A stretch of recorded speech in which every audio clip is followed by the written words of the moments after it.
Okay, namaste. Namaste. Continuing here with the theme. Ancient Celtic has entirely different view of this time. Celtic, we call it Samhain. I mean, literally, nature's summer's end. It's the end of summer. Actually, this season lasting at least a couple of weeks instead of just around one day, but now we bring it right up to the end of October there. And in this particular ancient Celtic story, as it is, Morrigan, meaning the great Queen Mother, the Celts are totally and absolutely matriarchal through and through. Much of Native America likewise, like that. So the great Queen Mother, her first given son is the Dagda, the good guy. He's also called Lafe, the father, because he's principally the father of each of her sons.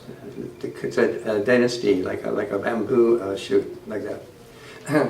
And he's an outrageous character. He's the model for the, later, the people called the Druids, actually, they're the Druk. And he's figured as having a great big cape, and something's funny about his feet, and he has blue eyelids, and he shaves the front part of his head, and he carries a big shillelagh, and he also has a magic harp. So now where we are, we're right on the very eve that we're calling, Halloween, and this is my painting here of the terrible young girl with all the hair there. And I'll point out here, this is a African comb. Africa still has many matriarchal societies intact. And the comb is a very, very ancient symbol of the goddess. We have an album cover that I did that actually has a replica of an ancient Celtic comb on the cover of it.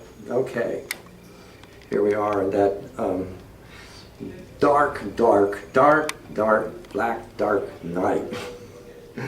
And the Dagda is out walking, and somebody else is out walking.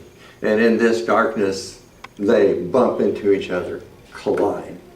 And this woman, all of this hair starts coming out of her, growing, flowing, fluffing, going up, filling all of the heavens, tons and tons and tons and tons of hair. Oh, and it's coming down, and the good guy is about to be suffocated to death in all of this hair. Yeah, but he's a sorcerer, so he knows how to conjure, how to deal with hair. A comb. So he conjures up a great big comb. How to comb this? He conjures up a big wheel, and he somehow fastens that comb on that big wheel. And he calls for his magic harp.